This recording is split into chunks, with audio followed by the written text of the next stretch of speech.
What's up, everybody? Welcome back to the channel. Today we're going to be reseasoning, resurfacing, restoring, refurbishing, whatever you want to call it, this cutting board here. So here are the before shots, and here's what it's going to look like after. Stay tuned. Alright, so we're outside now. We're going to start with 120 grit. This is a tougher grit.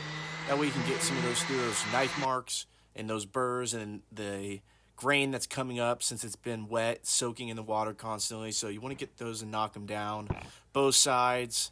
Now I do want to mention that this is a face grain cutting board. It is the cheapest. It tends to go bad quicker, and you have to season and maintenance is a lot longer than most. Typically, you'd want a end grain or a edge grain board in this situation. Now we're coming back through with 220 grit sandpaper. This is more of the finishing level. We're just trying to knock down anything that was remaining and just smooth out all the sides.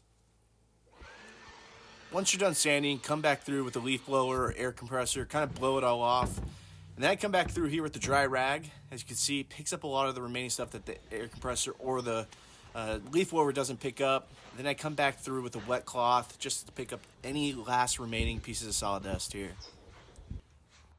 Now I brought this board back inside. You're going to want to let it dry out completely before you put this on. I'm using a mineral-based oil for the cutting board that's food safe. That is important to know.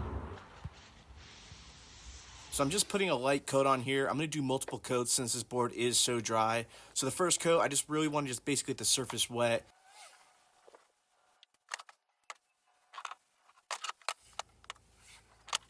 So here's what the surface looks like after we got the first coat on it. We're going to let it sit here and dry for a few hours before we come back and put on another coat. So here's the second coat. We're just putting this on a little thicker than the first time, really wanting to get every square inch of this. Just want that oil to soak in because that is your protection. And here's what it's looking like after the second coat, and this is the final coat. So I'll show you the results once it dries. So here are the results. Came out great. Fiancée is going to love it. She's going to be happy.